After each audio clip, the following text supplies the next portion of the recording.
शुरू करते हैं आज की इस क्लास को। और जैसा आपको पता ही है, पिछले कल से हमने प्रैक्टिस सेशन शुरू कर दिया है। अच्छा, कुछ लोग बोल रहे क्लास शो नहीं हो रहा है। वेट,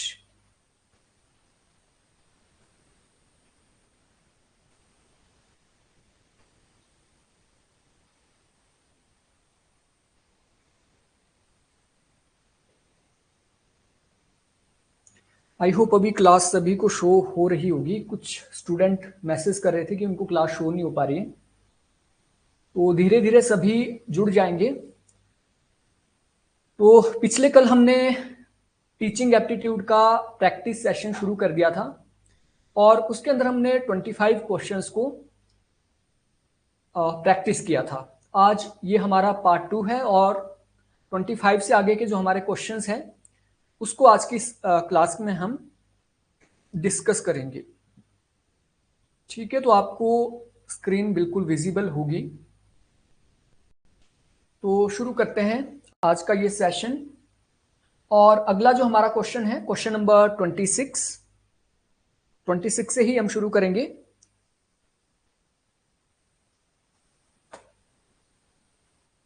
ओके, क्वेश्चन है, एक प्रभावशाली शिक्षण का तात्पर्य नहीं है। एक इफेक्टिव टीचिंग का तात्पर्य क्या नहीं है? आपको सिंपली बताना है कि इसमें से इफेक्टिव टीचिंग क्या नहीं है। ऑप्शन 1, अध्यापक उत्साहपूर्वक पढ़ाता है। अध्यापक अपने छात्रों में गलती ढूंढता है। अध्यापक शिक्षण पर अधिक तथा कक्षा नियंत्रण पर कमजोर देता है।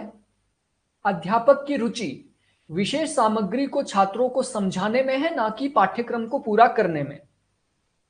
आप लोग इसका आंसर दे सकते हैं और बहुत सिंपल है। अध्यापक किसी टॉपिक को उत्साहपूर्ण तरीके से पढ़ाता है, डेफिनेटली ये प्रभावशाली शिक्षण का तरीका है। और टीचर कक्षा नियंत्रण से ज्यादा शिक्षण पर ज्यादा बल देता है, टीचिंग पे ज्यादा बल देता है, ये भी एक अच्छा गुण है। और अध्यापक केवल पाठ्यक्रम को पूरा नहीं करता है, बल्कि उसका जो टारगेट रहता है वो स्टूडेंट्स को समझाने का रहता है। तो बिल्कुल सही है, इसका करेक्ट आंसर ऑप्शन बी होगा। आई होप सभी ने इसका बी ही सोचा होगा। अध्यापक अपने छात्रों में गलती ढूंढता है, ये कोई अच्छा काम थोड़ी है। क्वेश्चन नंबर 27, शिक्षा का क्षेत्र प्रतिवादों एवं गलत अवधारणा से भरा पड़ा है, क्योंकि देखिए शिक्षा के क्षेत्र की यहां पे बात हो रही है। तो शिक्षा का क्षेत्र मींस जो आपका पूरा का पूरा एजुकेशन सिस्टम है वो प्रतिवादों से भरा हुआ है। वहां पे कई प्रकार के विचार आते हैं, वहां पे कई प्रकार के वाद विवाद हो सकते हैं और कई प्रकार की गलत अवधारणाएं हैं, क्योंकि शिक्षा की समस्याओं में निर्वाचन की आत्मनिष्ठा की अधिक भूमिका होती है। शिक्षण में आने वाली समस्याओं को ठोस वैज्ञानिक अनुसंधानों द्वारा हल नहीं किया जा सकता है। यहां पर अच्छी शिक्षण विधि एवं पद्धति का अभाव है। अध्यापक वैज्ञानिक अनुसंधान करने में सक्षम नहीं है। देखिए जब इसको आप, ये साइकोलॉजिकल क्वेश्चन है, इसको देखिए, अध्यापक वैज्ञानिक अनुसंधान करने में सक्षम नहीं है। अगर एक टीचर साइंटिफिक रिसर्च नहीं करेगा तो कौन करेगा? तो ये तो नहीं हो सकता है। टीचर डेफिनेटली एक अच्छा वैज्ञानिक अनुसंधान करने में सक्षम है और ये पूरी दुनिया में टीचर्स ही करते हैं, ज्यादातर प्रोफेसर्स ही करते हैं। यहां पर अच्छी शिक्षण विधि एवं पद्धति का अभाव है, तो ऐसा भी नहीं है। टीचिंग में बहुत सारे टीचिंग मेथड है जो हमने पहले पढ़े थे, वो स्टूडेंट सेंट्रिक हो, टीचर सेंट्रिक हो, कई प्रकार के मेथड हमने पढ़े वहां पे। ठीक है, और यहां पे ये दिया है, शिक्षा की समस्याओं में निर्वाचन की आत्मनिष्ठा अधिक भूमिका होती है। देखिए शिक्षा की जो समस्याएं होती है उसे कैसे हम हल करेंगे, वहां पे सब्जेक्टिविटी ज्यादा होती है, ऐसा नहीं है। यहां पे जो करेक्ट आंसर होगा, शिक्षण में आने वाली जो समस्याएं होती है उसके लिए जो आपके ठोस वैज्ञानिक यानी ठोस वैज्ञानिक अनुसंधानों द्वारा इसे हल नहीं किया जा सकता है। कारण क्या है?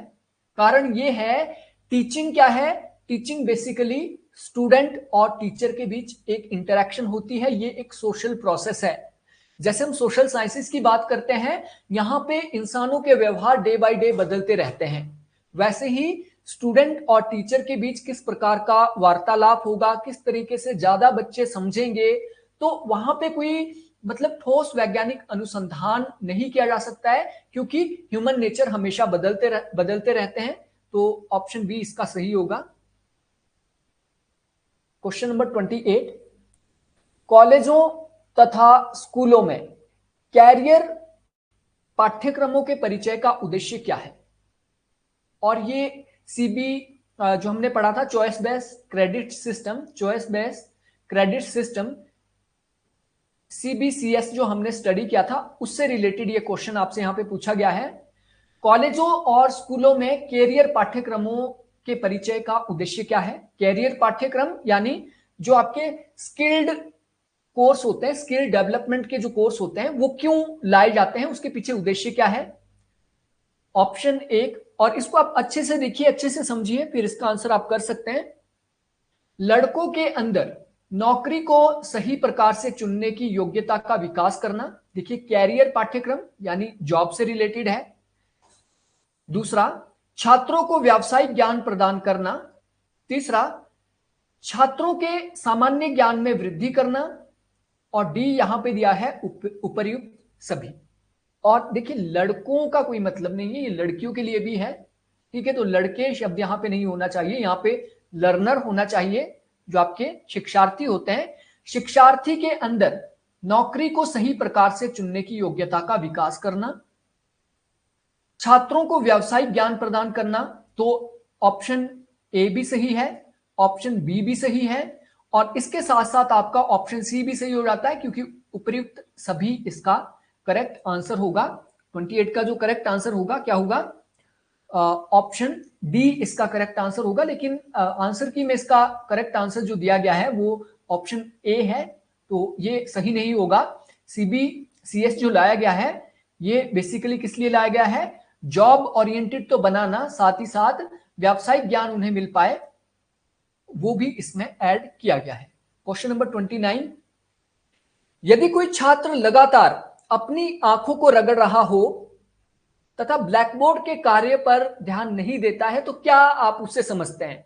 बहुत सिंपल सा है, बार बार आंखों को रगड़ रहा है, सब बड़ी बड़ी आंखें कर रहा है, कभी आगे हो रहा है कभी पीछे हो रहा है, सेम। तो क्या हो रहा है उसमें? सिंपल, एडजस्टमेंट की समस्या से ग्रस्त है, सुनने की समस्या से ग्रस्त है, देखने की समस्या से ग्रस्त है, उपर्युक्त सभी। तो आंसर क्या होगा? आप लोग बताएं क्या आंसर है। डेफिनेटली क्या होगा? उसे देखने में समस्या हो रही है, मतलब विजिबिलिटी का इशू है, और ये विजिबिलिटी बैरियर यहां पे आ गया है, विजिबिलिटी नॉइस यहां पे है, इसलिए वो बार बार आंखों को रगड़ रहा है। क्वेश्चन नंबर 30, कल्पना कीजिए, साइकोलॉजिकल सिचुएशन आपको एक दे दी गई है, यहां पे सिचुएशनल क्वेश्चन है। कल्पना कीजिए आप किसी अल्पसंख्यक कॉलेज में पढ़ा रहे हैं, जहां पर जातिवाद तथा संकुचित सोच आपको कष्ट पहुंचाती है। तो ऐसी जगह पर स्वयं को माहौल में ढालने के लिए आपको क्या करना चाहिए? आप ऐसे कॉलेज में, फॉर एग्जांपल आप मुस्लिम कॉलेज में आप पढ़ा रहे हैं, और आप एक हिंदू है, और आपको वहां पे लाइक आपके जाति से रिलेटेड या फिर कोई संकुचित सोच से आपको वहां पे कष्ट पहुंच रहा है, लोगों अपने स्टूडेंट की जो उनके व्यूज है उससे आपको कष्ट पहुंच रहा है, तो आप कैसे एडजस्ट करेंगे अपने आप को? ये आपके सामने सिचुएशन है। क्वेश्चन आपको समझ आ गया होगा। ऑप्शन इसके देख लीजिए। इन संकुचित दीवारों के बाहर आप मानव मूल्यों को ऊपर उठाएं तथा अपने छात्रों में वैज्ञानिक प्रवृत्ति पैदा करें, वहां पर दबकर रहें तथा हर कीमत पर अपनी नौकरी बचाएं। ये तो नहीं होगा। इस व्यवहार के विरुद्ध विद्रोह करें, क्योंकि यह भारतीय समाज की परंपरा व नियमों के विरुद्ध है। यानी आप वहां पे पढ़ा रहे हैं, वहां पे संकुचित सोच है, वहां पे जातिवाद है, तो आप उसके खिलाफ विद्रोह कर देंगे। जो भी छात्र वहां पे जातिवाद की बात करेगा उसको वहां से चक के बाहर, क्लास से बाहर, वहां विद्रोह करें। आप सीधे जाएंगे प्रिंसिपल रूम में और बोलेंगे कि देखो जी वहां पे जातिवाद हो रहा है, मेरे खिलाफ ऐसी टिप्पणी हो रही है, मैं ये बर्दाश्त नहीं करूंगा, नहीं तो मैं हाईकोर्ट, सुप्रीम कोर्ट में कहीं भी चला जाऊंगा। क्या ये व्यवहार सही है? नहीं, ये बिल्कुल भी सही नहीं है, उपयुक्त में से कोई भी नहीं। यहां पे जो करेक्ट आंसर होगा ये होगा, जो संकुचित दीवारें हैं, बच्चों को समझाएंगे। बेसिकली आप एक टीचर है, आप टीचर है, आपका काम है बच्चों को समझाना, बच्चों को सही डायरेक्शन में ले जाना। इसलिए वहां पे मानव मूल्यों के बारे में उनको समझाएंगे। देखो ये जातिवाद, धर्म, ये कुछ नहीं होता है। आपको मानव, आप मानव है, आप दूसरी जाति का ये भी मानव है, आप भी मानव है, इस तरीके से आप उनको समझाएंगे। दैट्स मीन ऑप्शन ए इसका सही है। क्वेश्चन नंबर 31, दूसरे पेशों की अपेक्षा अध्यापन को किसी के द्वारा वरीयता क्यों दी जानी चाहिए? कई प्रकार के पेशे हैं, डॉक्टर है, इंजीनियरिंग है, बिजनेसमैन है। उन सभी पेशों को छोड़कर कोई एक आदमी टीचिंग को क्यों चुनता है? क्यों टीचिंग को वो प्राथमिकता देता है? क्यों टीचिंग को प्राथमिकता दी जानी चाहिए? तो ऑप्शन यहां पे देख लीजिए अच्छे से। पहला ऑप्शन है मानवता की सेवा के लिए। देखिए मानवता की सेवा, आप आर्मी में चले जाओ, मानवता की सेवा हो गई। मानवता की सेवा ही आपने करनी, आप किसी एनजीओ में चले जाओ, मानवता की सेवा करनी, आप डॉक्टर बन जाओ। हजार तरीके हैं, मानवता की सेवा तो नहीं हो सकता। अध्यापन के प्रति प्रेम के लिए, हाँ ये हो सकता है। अगला देख लेते हैं, युवकों के प्रति प्रेम के लिए। अब देखिए युवकों से प्रेम से क्या लेना देना, वहां पे युवतियां भी तो हो सकती है, युवक युवतियां। अब प्रेम है तो आप चले जा रहे हैं कॉलेज में पढ़ाने क्योंकि आपको युवकों से प्रेम है, तो ऐसा तो नहीं हो सकता। अध्यापन के विषय के ऊपर कौशल प्राप्ति के लिए, आप टीचिंग इसलिए कर रहे हैं, आप टीचिंग का प्रोफेशन इसलिए चूज कर रहे हैं कि आप अध्यापन के विषय के ऊपर कौशल प्राप्त करना चाहते हैं, महारत प्राप्त करना चाहते हैं। क्या तभी आप टीचिंग में जाते हैं? नहीं, आपकी रुचि होती है, आपका इंटरेस्ट होता है टीचिंग में, आपका टीचिंग के प्रति प्रेम होता है, टीचिंग ही सब कुछ है। और इस तरीके के क्वेश्चन कई बार इंटरव्यू में पूछे जाते हैं, अक्सर, कई बार नहीं, हमेशा पूछे जाते हैं कि आप टीचिंग को ही क्यों चुनना चाहते हैं।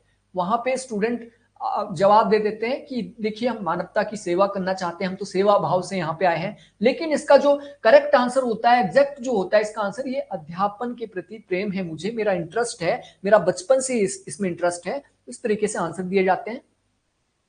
यदि छात्र क्लास में ना आए तो अध्यापक की हैसियत से आप क्या करेंगे?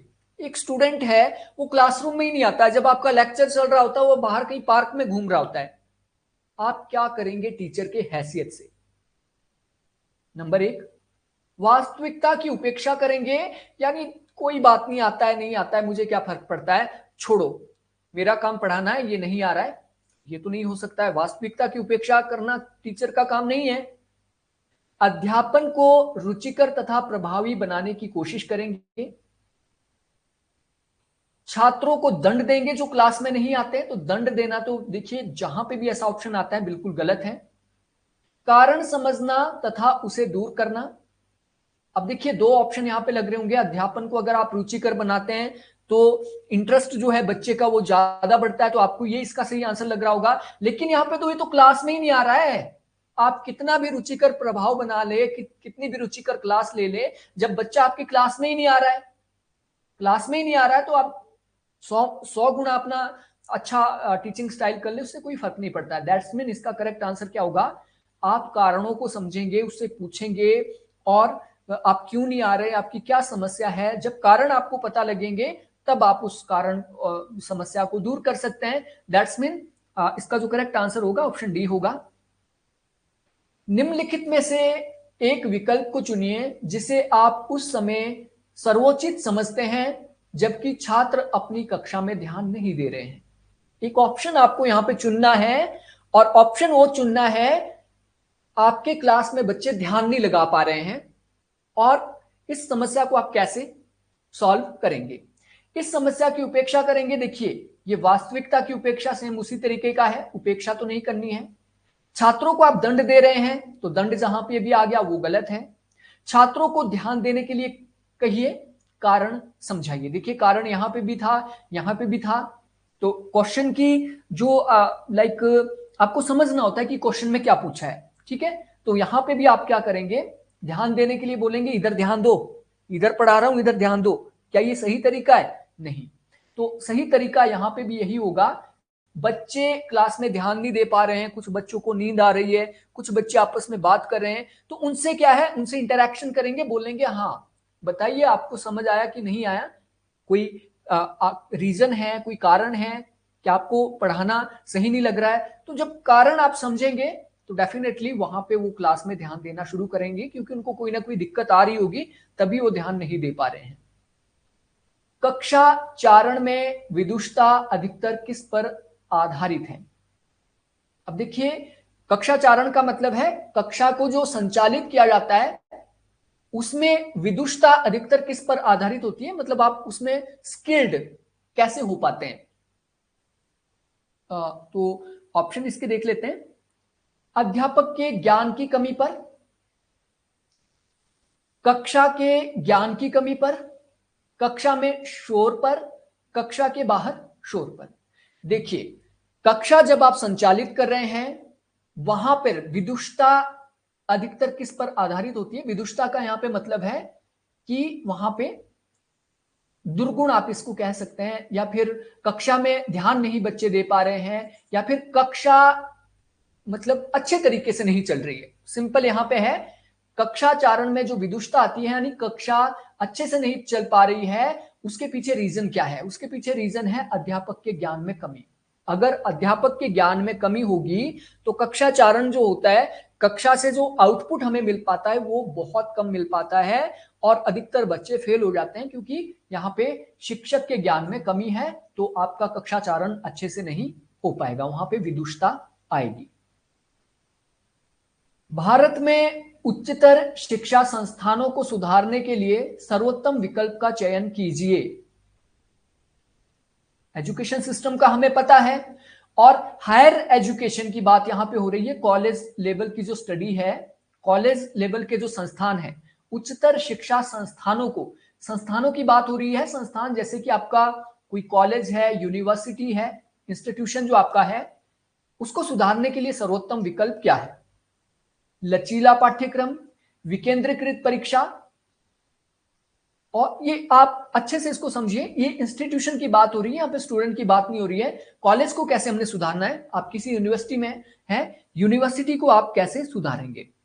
लचीला पाठ्यक्रम, विकेंद्रीकृत परीक्षा, लचीला पाठ्यक्रम, केंद्रीकृत परीक्षा, सामान्य पाठ्यक्रम, विकेंद्रीकृत परीक्षा, सामान्य पाठ्यक्रम, केंद्रीकृत परीक्षा। अब देखिए यहाँ पे ऑप्शन सारे एक जैसे यहाँ पे लग रहे हैं, लेकिन इसका जो करेक्ट आंसर होगा ये होगा सामान्य पाठ्यक्रम और विकेंद्रीकृत परीक्षा।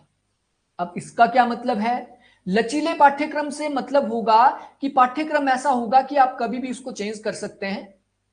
अब देखिए जहां पे ये यहां पे संस्थान की बात हो रही है, संस्थान की बात हो रही है, दैट मीन यहां पे फॉर्मल एजुकेशन आपको दी जाती है। और जब हमने फॉर्मल एजुकेशन को स्टडी किया था, जब हमने टीचिंग मेथड को स्टडी किया था, वहां पे हमने फॉर्मल और इनफॉर्मल को स्टडी किया था। फॉर्मल एजुकेशन में क्या होता है, आपका जो सिलेबस होता है वो स्ट्रक्चर्ड होता है, संचरित, आपने पढ़ा था, स्ट्रक्चर्ड होता है, यानी पहले से आपका सिलेबस बना होता है, उसमें किसी भी प्रकार का चेंज नहीं किया जा सकता है। लचीला पाठ्यक्रम तो नहीं होगा, लचीला पाठ्यक्रम तो नहीं होगा, दोनों यहां पे निकल जाते हैं। अब देखिए सामान्य पाठ्यक्रम होगा, सामान्य यानी जनरल पाठ्यक्रम होगा, सभी के लिए सेम होगा। ये कॉलेज आपका चाहे सोलन के अंदर पीजी कॉलेज हो, शिमला के अंदर हो, चंडीगढ़ में हो, कहीं भी हो, अगर ये आपका यूजीसी के अंदर आता है तो सामान्य पाठ्यक्रम होगा और परीक्षा विकेंद्रीकृत होगी, यानी पाठ्यक्रम तो आपका एक जैसा होगा सभी के लिए, लेकिन परीक्षा विकेंद्रीकृत होगी। जैसे कि नेट की परीक्षा होती है, उसका पाठ्यक्रम तो सामान्य है, सामान्य है सभी के लिए, कोई केरला से दे रहा है, कोई चंडीगढ़ से, कोई हिमाचल से, पाठ्यक्रम तो सेम है, बट परीक्षा वहां पे विकेंद्रीकृत होती है, अलग अलग वहां पे, लाइक चंडीगढ़ में सेंटर है, शिमला में है, विकेंद्रीकृत परीक्षा। तो इसका आंसर ऑप्शन सी होगा, नीचे कुछ गतिविधियां दी गई है जिसे अध्यापक क्रियान्वित करता है। तो यहां पे कुछ एक्टिविटीज दी गई है, जो एक्टिविटीज एक टीचर क्लासरूम में क्रियान्वित करता है या उसे प्रयोग करता है। कौन सी है वो आपको यहां पे बतानी है। और यहां पे आप देखिए ऑप्शंस यहां पे आपको दिए गए हैं। कूट में से आपको चूज कर, कोड्स यहां पे दिए हैं, कोड्स में से आपको चूज करके ये बताना है। ठीक है, ओके। परीक्षा में उत्तीर्ण होने के लिए छात्रों की सहायता, छात्रों को सीखने के लिए प्रेरणा। हाँ, अब देखिए हमने जब पहले ही 3-4 क्वेश्चन पढ़े थे तो वहां पे टीचर का काम क्या होता है। टीचर का काम बच्चों को पास करने का ही नहीं होता है कि बस पास करने के लिए सहायता करनी, उनको गाइड बुक पकड़ा दी और या फिर उनको क्वेश्चन रटा दिए, तो पास करने का काम तो नहीं होता है टीचर का, ये तो हम पहले पढ़ चुके हैं। छात्रों को सीखने के लिए प्रेरणा, तो मोटिवेट करना ये टीचिंग का दूसरा ही लक्षण था जब हमने टीचिंग एप्टीट्यूड में टीचिंग के विशेषताओं को पढ़ा था। दूसरा, समय पर पाठ योजना को पूरा करना। बिल्कुल, अध्यापक समय रहते अपना जो भी सिलेबस होता है उसको कंप्लीट करता है क्लासरूम में, ये भी सही होगा। प्रिंसिपल की आज्ञा को लागू करना, बिल्कुल ये भी है। हायर एजुकेशन में आपने देखा होगा जो भी प्रिंसिपल के आदेश होते हैं, कुछ भी लाइक वहां पे सिस्टमेटिक कुछ चीजों को लागू करना है तो वो लागू करता है। कॉलेज प्रबंधन को सहायता करना, अब यहां पे क्या दिया है, कुछ गतिविधियां हैं जो कि अध्यापक क्रियान्वित करता है। कहां पे, क्लासरूम में। तो कॉलेज प्रबंधन को सहायता करना, ये तो क्लासरूम के बाहर का है। ठीक है, तो ये गतिविधि कॉलेज लाइक क्लासरूम में टीचर नहीं करता है। तो इसका ऑप्शन नंबर का होगा 2, 3, 4, ऑप्शन सी इसका सही आंसर है। क्वेश्चन नंबर 37, नीचे कुछ गतिविधियों को प्रस्तुत किया गया है जिन्हें लेक्चर की विकास अवस्था में अपनाया जा सकता है। एक टीचर लेक्चर दे रहा है क्लासरूम में और लेक्चर में लाइक विकास अवस्था बताया गया है यहां पे कि पहले क्या होगा, दूसरा क्या होगा, या फिर कौन से इसमें से लेक्चर की विकास अवस्था में कौन कौन से पॉइंट यहां पे आ सकते हैं वो आपको बताने हैं। क्वेश्चन नंबर लाइक ऑप्शन 1, सादृश्य का प्रयोग। देखिए इसको एक एग्जांपल से समझते हैं। मैं आपको यहां पे पढ़ा रहा हूं जस्टिस के बारे में, जस्टिस के ऊपर एक लेक्चर दे रहा हूं, तो यहां पे मैं सादृश्यों का प्रयोग कर सकता हूं, बिल्कुल कर सकता हूं। सादृश्य का मतलब होता है किसी चीज को हूबहू समझाना या फिर किसी चीज को उदाहरण मान के समझाना। फॉर एग्जाम्पल मैं बोलूं जस्टिस का मतलब है सभी के साथ समान व्यवहार करना। इसका सादृश्य क्या हो सकता है, जैसे सूरज सभी के साथ समान व्यवहार करता है वैसे ही राज्य को सभी के साथ समान व्यवहार करना चाहिए। यानी सादृश्य मैंने किसका दिया न्याय को समझाने के लिए, सूरज का। तो सादृश्य आपको समझ आ गया होगा। ठीक है, दूसरा पूर्व ज्ञान का परीक्षण। देखिए पूर्व ज्ञान का परीक्षण लेक्चर में तो नहीं आप करते हैं, जब आप लेक्चर दे रहे हैं वहां कोई आप परीक्षण थोड़ी करेंगे अपने पूर्व ज्ञान का। वहां पे नियत कार्य देना, तो लेक्चर के दौरान आप कार्य भी किसी को नहीं देते हैं कि आपने होमवर्क दे दिया लेक्चर के दौरान। दृष्टांतों का प्रयोग, तो दृष्टांत आप दे सकते हैं, ये बिल्कुल जैसे सादृश्य आप देते हैं। दृष्टांत, दृष्टांत का मतलब होता है कोई एग्जाम्पल आपने दे दिया, तो एग्जाम्पल आप देते हैं। सादृश्य आप प्रयोग कर सकते हैं, आप दृष्टांतों का प्रयोग कर सकते हैं, आप सहायक सामग्री से समझा सकते हैं। जो भी आपके पास सहायक सामग्री लाइक ब्लैक बोर्ड है, व्हाइट बोर्ड है, उसके माध्यम से आप समझा सकते हैं। अब देखिए इसका दो तो नहीं है, पूर्व ज्ञान का जो परीक्षण है वो आप घर में ही कर लेते हैं या फिर जब आप लेक्चर बना रहे होते हैं, और नियत कार्य जो आप देते हैं वो लेक्चर के बाद देते हैं।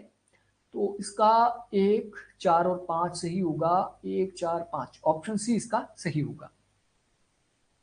नीचे एक प्रभावशाली परीक्षण की कुछ विशेषताएं बताई गई है। प्रभावशाली, इफेक्टिव जो परीक्षण किया जाता है उसकी क्या विशेषताएं हैं।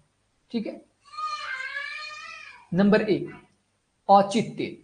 देखिए जो प्रभावशाली परीक्षण होता है वो हमेशा औचित्यपूर्ण होता है, उसका कोई ना कोई औचित्य होता है। आप एक परीक्षण कर रहे हैं किसी चीज के ऊपर, तो उसका कोई ना कोई औचित्य होता है, सार्थकता उसकी कोई होती है। बिल्कुल सही है, उसकी सार्थकता होती है। लंबाई, परीक्षण की कोई लंबाई भी होती है? I don't think. सुस्त गति, सुस्त गति, अब ये सुस्त गति क्या हो गया?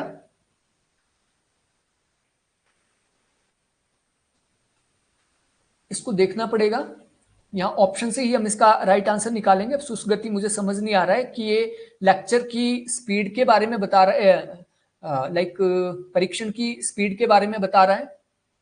भाषा, वस्तुपरकता, देखिए दो तो मुझे बिल्कुल सही यहां पे लग रहे हैं। औचित्य होना चाहिए प्रभावशाली परीक्षण का, और वस्तुपरकता होनी चाहिए। तो दो तो मैं बिल्कुल सही बता रहा हूं कि वस्तुपरकता यानी ऑब्जेक्टिविटी उसकी होनी चाहिए और उसका औचित्य होना चाहिए। 1 और 5 तो दोनों सही है। अब देखते हैं 1 और 5 कहां पे है। 1 और 5 है ऑप्शन डी के अंदर, ऑप्शन डी के अंदर। तो इसका ऑप्शन डी सही होगा। अगला प्रश्न देखते हैं। नीचे एक पाठ के कुछ मनोवैज्ञानिक अनुक्रम दिए हैं जिस एक अध्यापक को अनुसरण करना है। देखिए पाठ का मतलब है लेसन। लेसन प्लान जो होता है बेसिकली बीएड के अंदर वो पढ़ाए जाते हैं। एक जो पाठ होता है, एक जो लेसन होता है, लेसन के कुछ मनोवैज्ञानिक अनुक्रम दिए गए हैं जिस पर एक अध्यापक अनुसरण करता है, जिसका अनुसरण करता है, जिसको फॉलो करता है, वो कौन से है। देखिए जब भी हम लेसन प्लान बनाते हैं उसमें सबसे पहला जो स्टेप रहता है वो रहता है परिचित से अपरिचित की ओर जाना। परिचित से अपरिचित की ओर जाना, तो ये बिल्कुल सही है। जब भी कोई लेसन प्लान बनाते हैं मनोवैज्ञानिक आधार पे हम सबसे पहले परिचित से अपरिचित की ओर जाते हैं, जो कि हमने पढ़ा था लर्नर की विशेषताएं। लर्नर की विशेषताओं में हमने क्या पढ़ा था? पूर्व ज्ञान, पूर्व ज्ञान हमने पढ़ा था। एग्जिस्टिंग नॉलेज उसकी क्या है? तो एग्जिस्टिंग नॉलेज से हम क्या जाते हैं, फॉर एग्जांपल हम उससे पूछेंगे, देखिए हमें आपको डेफिनेटली ये पता है राज्य क्या है। राज्य क्या है? परिचित है, राज्य से आप बिल्कुल परिचित है, भारत में रहते हैं। फिर हम जाएंगे अपरिचित की ओर। देखिए आपको प्रभुसत्ता का पता है कि भारत की प्रभुसत्ता क्या होती है। फिर हम ऐसी ऐसी चीजों को पढ़ने की कोशिश करेंगे जो बच्चों को नहीं पता है, ऐसी चीजें हम पढ़ाने की कोशिश करेंगे। दैट्स मीन पहला तो बिल्कुल सही है, हम परिचित से अपरिचित की ओर जाते हैं। दूसरा, सामान्य से गूढ़। देखिए सामान्य से गूढ़ जो हम जाते हैं इसे कहा जाता है डिडक्टिव मेथड।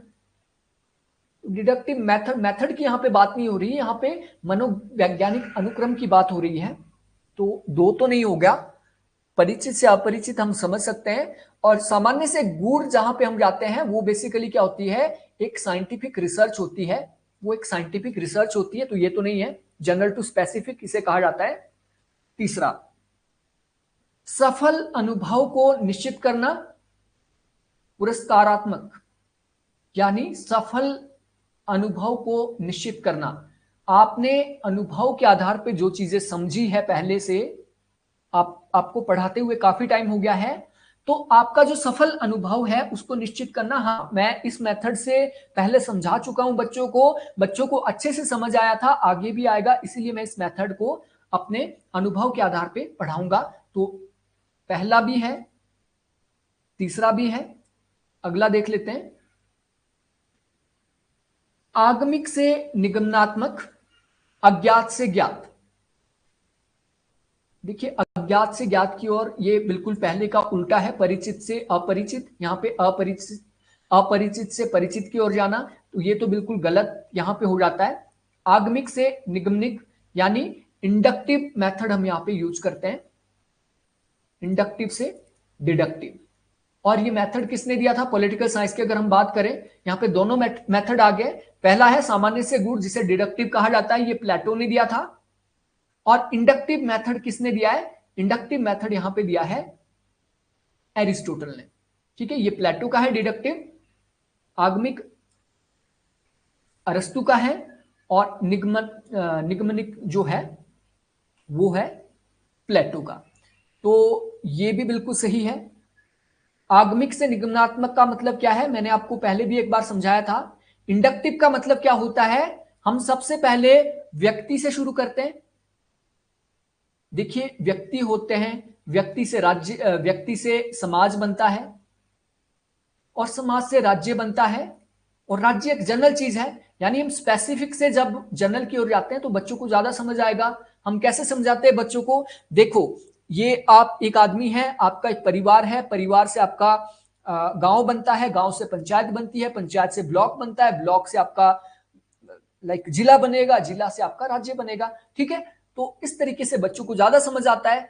तो हम यहाँ पे क्या करेंगे, एक तो पहला परिचित से अपरिचित और अनुभव के आधार पर समझाएंगे, और हम आगमनिक से निगमनिक विधि की ओर जाएंगे। तो इसका करेक्ट आंसर होगा 1 3 4। 1 3 4 नो, ये ऑप्शन बी इसका सही होगा, 1 3 4। नीचे शिक्षकों के कुछ गुणों का उल्लेख किया गया है, वो कौन कौन से गुण हैं। अब देखिए, हमने जब शिक्षार्थी के गुण पढ़े थे, शिक्षार्थी के गुण से पहले हमने शिक्षक के गुणों को भी पढ़ा था।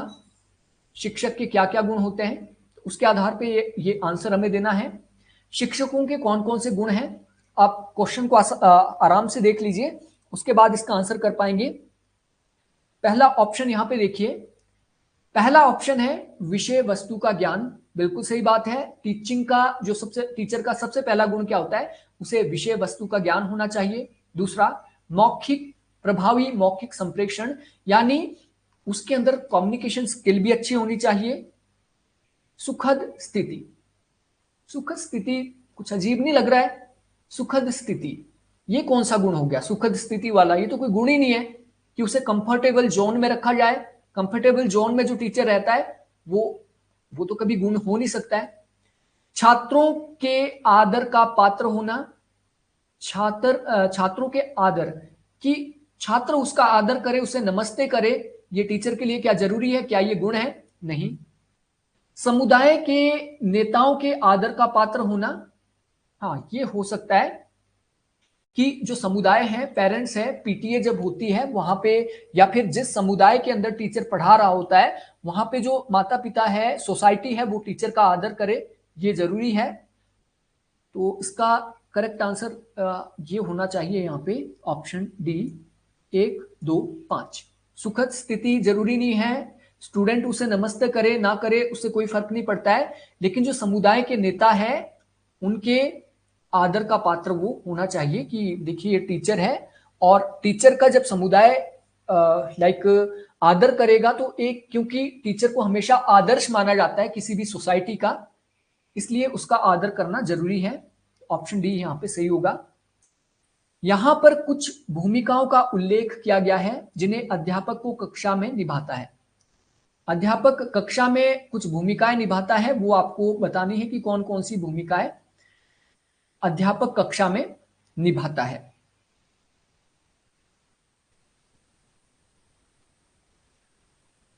ओके,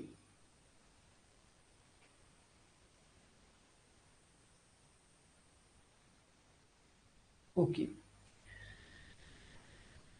अध्यापक कक्षा में कौन कौन सी भूमिका निभाता है।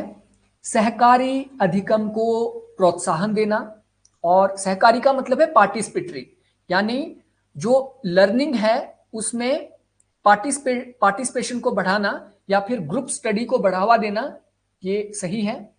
कार्योन्मुख शिक्षण, कार्योन्मुख शिक्षण का मतलब है work oriented, work oriented teaching.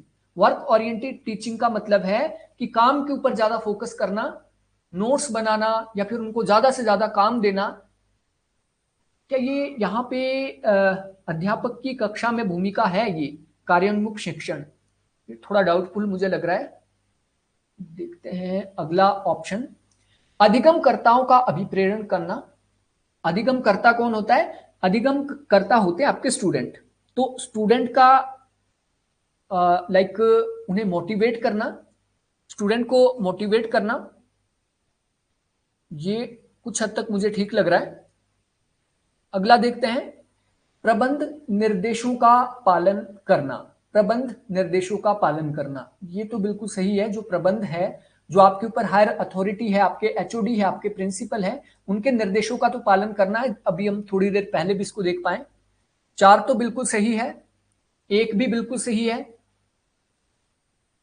सहकारी अधिगम को प्रोत्साहित करता है, तो मुझे लगता है वर्क ओरिएंटेड टीचिंग को भी प्रोत्साहित एक टीचर करता है, वर्क ओरिएंटेड टीचिंग को, ताकि ज्यादा से ज्यादा वहां पे प्रोडक्टिविटी मिल पाए। तो इसका सही आंसर मुझे लग रहा है यहां पे, हालांकि चारों मुझे लग रहे हैं अधिगम कर्ताओं को अभिप्रेरण करना, मोटिवेट भी वो करता है। इसका करेक्ट आंसर चारों होने चाहिए, लेकिन इसका जो करेक्ट आंसर यहां पे दिया गया है वो दिया गया है ऑप्शन बी। लेकिन मुझे लग रहा है कि इसके सारे ऑप्शन बिल्कुल सही है। अगले प्रश्न पे चलते हैं। नीचे किसी व्याख्यान के प्रारंभिक चरण से संबंधित कुछ क्रियाओं का उल्लेख किया गया है। यहां पे लेक्चर से रिलेटेड, लेक्चर का जो प्रारंभिक चरण होता है, जैसे हम लेक्चर शुरू करते हैं, उसका प्रारंभिक चरण जो होता है उससे संबंधित कुछ क्रियाओं का, कुछ एक्टिविटी का यहां पे उल्लेख किया गया है। जब आप लेक्चर शुरू करते हैं तो कौन सी एक्टिविटी आप करते हैं वो आपको यहां पे बताना है। प्रस्तुत प्रकरण को भावी अधिगम से संबंध करना। जो आप अभी लेक्चर दे रहे हैं, जो आप अभी लेक्चर दे रहे हैं उसको पहले वाले नॉलेज के साथ कनेक्ट करना, यानी भावी अधिगम से संबंध करना, यानी पहले से जो आपने पढ़ाया हुआ है उसके साथ आपने उसको कनेक्ट करना, बिल्कुल सही है। प्रारंभिक चरण ये है, जैसे मैंने अभी किया था। देखिए पिछले कल तक हमने ये पढ़ा था और आज हम उससे आगे पढ़ेंगे। तो जब भी हम लेक्चर को प्रारंभ करते हैं तो हमेशा यहीं से शुरू करते हैं कि जो हम आज लेक्चर दे रहे हैं उसको पहले के लेक्चर के साथ कनेक्ट करना कि हम यहां तक पहुंच गए हैं और इसी के आधार पर हम आगे पढ़ रहे हैं। ये तो सही है। प्रस्तुत प्रकरण को पूर्व पठित प्रकरण से संबंध करना। अब देखिए ये भी कुछ वैसा ही लग रहा है कि जो आप अभी लेक्चर दे रहे हैं उसको पहले वाले लेक्चर के साथ आपने कनेक्ट करना, बिल्कुल वही है। मतलब यहाँ पे थोड़ा सा पूर्व पठित और भावी अधिगम यहाँ पे अलग अलग शब्द है, लेकिन मतलब दोनों का सेम है, तो ये भी है। तीसरा, छात्रों में रुचि जगाना और उन्हें अभिप्रेरित करना। छात्रों में रुचि जगाना, तो देखिए यहाँ पे ऑटोमेटिकली ये वाला जो पहले वाला क्वेश्चन है, ये इनके ऑप्शन सारे यहाँ पे गलत साबित हो जाते हैं, क्योंकि अधिगम कर्ताओं को प्रेरित किया जाता है। तो ये बिल्कुल हमारा चारों यहाँ पे सही होंगे इसके आधार पे। छात्रों में रुचि जगाना और उन्हें अभिप्रेरित करना, तो सबसे पहले टीचर क्या करता है क्लासरूम में? मोटिवेट करता है। मोटिवेट करता है, देखो हम ये लेक्चर क्यों पढ़ रहे हैं, इससे हमें क्या क्या सीखने को मिलेगा, और अगर हमने ये सीख लिया तो क्या क्या फायदे होने वाले हैं, इस तरीके से मोटिवेट करते हैं। तो अब यहाँ पे 3 ही ऑप्शन दिए हैं, अगले तो ऑटोमेटिकली यहाँ पे गलत हो जाएंगे। पूर्व ज्ञान को जांचना, ये जरूरी नहीं है। विषय वस्तु से क्षेपण करना, ये भी जरूरी नहीं है। तो 1 2 3 1 2 3 1 2 3, ऑप्शन ए इसका सही है। यहां पर व्याख्यान के सुदृढ़ीकरण चरण से संबंधित कुछ क्रियाओं का उल्लेख किया गया है। आप कोई लेक्चर देते हैं, लेक्चर को कैसे आप स्ट्रेंथन करेंगे, उसका सुदृढ़ीकरण करेंगे, लेक्चर को कैसे आप अच्छा बनाएंगे, उससे संबंधित कुछ एक्टिविटीज का उल्लेख यहां पे किया गया है। वो आपको बताना है कि लेक्चर को आप कैसे सुदृढ़ करेंगे, अच्छा करेंगे, स्ट्रेंथन उसको करेंगे। ठीक है, ऑप्शंस यहां पे देख लेते हैं। पुनरीक्षण अथवा संक्षेपण करना। दूसरा है छात्र अधिगम की जांच करना। देखिए लेक्चर को अगर आपने स्ट्रॉन्ग बनाना है, अच्छा करना है, लेक्चर से मैक्सिमम आउटपुट करना है, बच्चों को ज्यादा से ज्यादा आपको समझाना है, तो छात्र अधिगम की जांच आपको करनी पड़ेगी कि लर्निंग कितनी हो पा रही है। उसके लिए क्या होता है, फॉर्मेटिव इवैल्यूएशन आप करते हैं, सतत मूल्यांकन आप करते हैं, निरंतर मूल्यांकन आप करते हैं। बच्चों से आप पूछते हैं कि आपको समझ आया या नहीं आया। ठीक है, तो व्याख्यान के सुदृढ़ीकरण में क्या होता है, छात्रों के अधिगम की जांच आप करते हैं मूल्यांकन के द्वारा, ये तो है। गृह कार्य देना, गृह कार्य देना, गृह कार्य देना।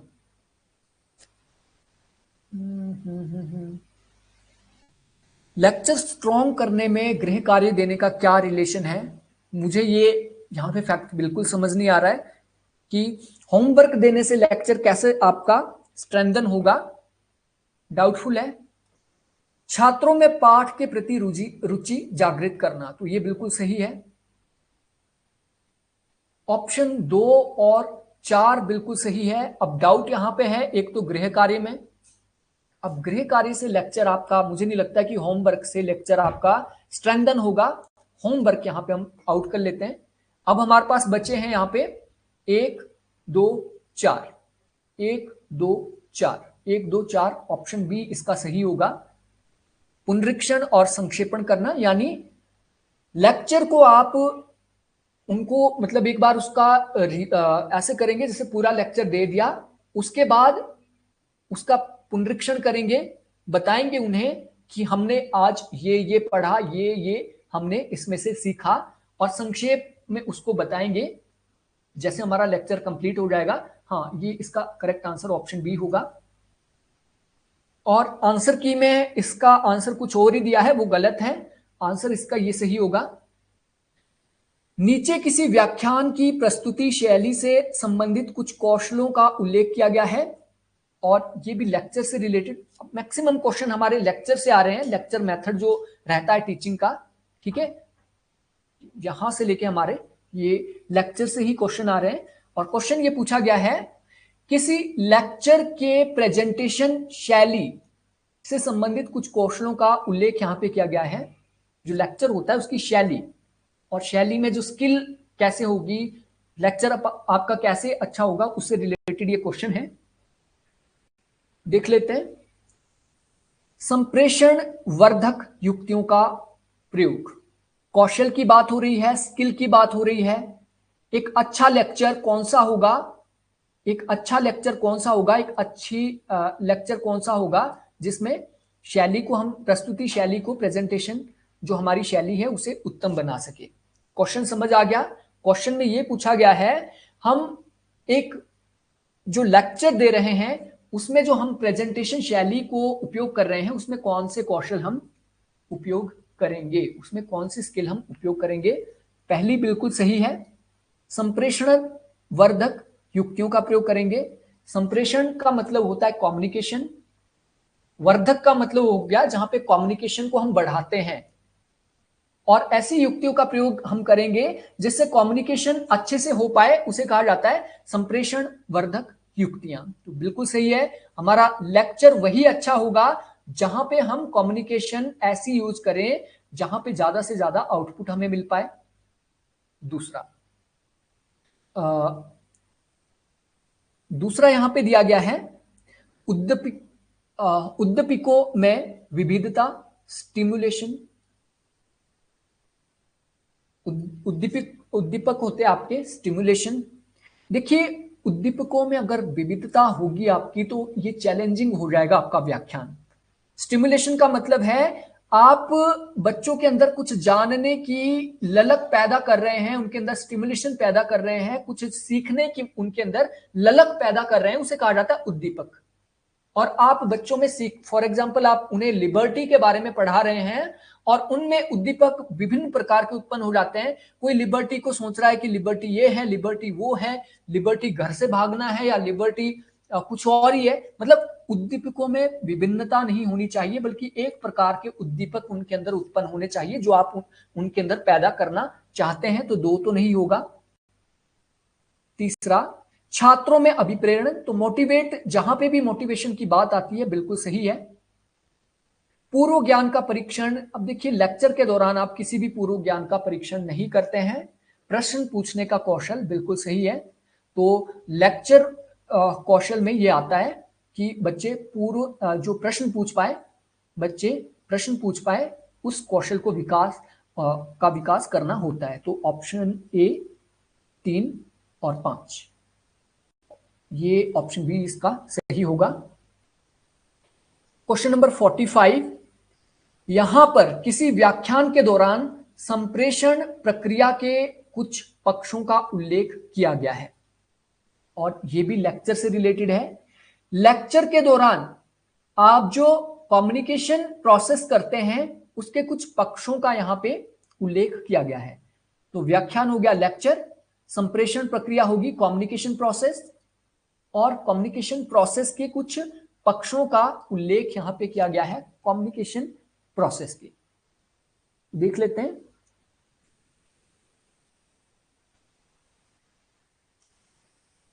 विपर्य समझ से बाहर है, ये शब्द क्या कहना चाहता है?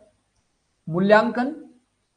देखिए कम्युनिकेशन के दौरान जब आप कम्युनिकेशन करते हैं लेक्चर में, मूल्यांकन वहां पे हो सकता है, संकेंद्रण वहां पे हो सकता है, और निर्देशन वहां पे हो सकता है। अतिरंजन कभी भी अच्छी विशेषता नहीं होती है कम्युनिकेशन की, ठीक है। तो ये शब्द है, शब्दों में हमें जाना पड़ेगा, शब्दों को हमें समझना पड़ेगा। मूल्यांकन, इवैल्यूएशन, संकेंद्रण और निदर्शन, ये दो ऐसे शब्द हैं जो कि समझ से बाहर जा रहे हैं, ठीक है। और इसको मैं नोट डाउन कर लेता हूं और इसके ऊपर हम अगली क्लास में अलग से एक जो टफ हमारी डिक्शनरी है उसके ऊपर हमें लेक्चर बनाने पड़ेंगे ताकि इसकी डेफिनेशन में हम कहीं उलझ ना जाए। और इसका जो करेक्ट आंसर है ऑप्शन बी है, मूल्यांकन, संकेंद्रण और निदर्शन। इंग्लिश में इसको देखना पड़ेगा, उसके बाद ही मैं आपको इसको समझा पाऊंगा एग्जैक्ट इसका मीनिंग क्या है। क्वेश्चन नंबर 46, निम्नांकित 4 विकल्पों में से एक महाविद्यालय के प्राध्यापक के लिए सर्वाधिक उपयुक्त भूमिका का चयन कीजिए। यहां पे 4 विकल्प दिए गए हैं और टीचर कहां पे है? यूनिवर्सिटी के टीचर के बारे में। सर्वाधिक उपयुक्त भूमिका यानी यूनिवर्सिटी का जो एक टीचर होता है उसकी उपयुक्त भूमिका क्या होती है वो आपको बतानी है, यूनिवर्सिटी के टीचर की। छात्रों को सामाजिक मुद्दों को समझाना, यूनिवर्सिटी का टीचर छात्रों को सामाजिक मुद्दे समझाता है क्या? छात्रों को सामाजिक मुद्दों एवं स्वयं निर्णय लेने की क्षमता के विकास में सहायता देना, सामाजिक मुद्दों के प्रति छात्रों की भावनाओं का पता लगाना कि इसकी क्या भावना है, छात्रों को सामाजिक मुद्दों पर सही स्थिति स्वीकार करने के लिए राजी करना। आप देखिए ये सिंपल सा क्वेश्चन है और एक लाइन में इसका आंसर है। आपके अनुसार क्या हो सकता है? छात्रों को सामाजिक मुद्दों पे समझाना, ये काम स्कूल लेवल पर होता है। छात्रों को सामाजिक मुद्दों पर स्वयं निर्णय लेने की क्षमता का विकास करना, यानी जो हमारी उच्च शिक्षण संस्थान होते हैं वहां पे स्वतंत्रता के ऊपर, स्वायत्तता के ऊपर, ऑटोनॉमी के ऊपर ज्यादा बल दिया जाता है। किसके ऊपर? ऑटोनॉमी के ऊपर। ये जब हमने लेक्चर पढ़े थे उसके अंदर मैंने आपको बताया था हायर एजुकेशन, जहां पे हमने देखा था 3 से 12 साल के बच्चे, फिर हमने देखे थे 12 से 18 साल के किशोर, फिर हमने देखे थे 18 साल से ऊपर के अडल्ट लर्नर की विशेषता।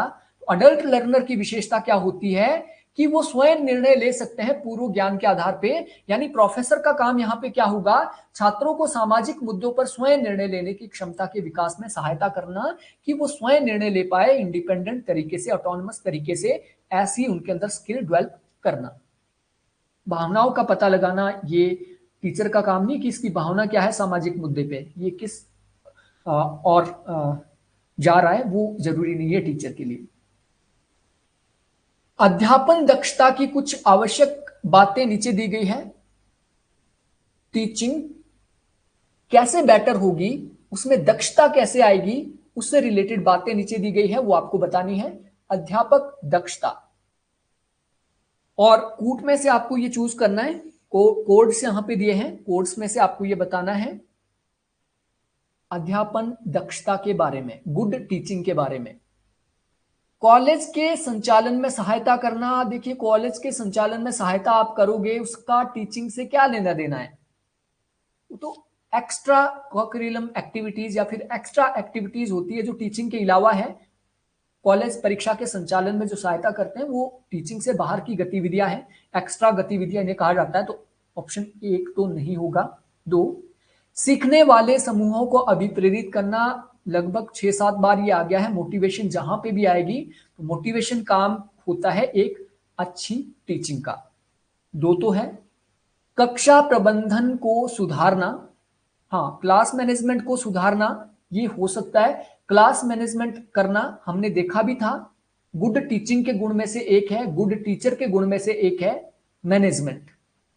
अगला, विषय वस्तु को जानना।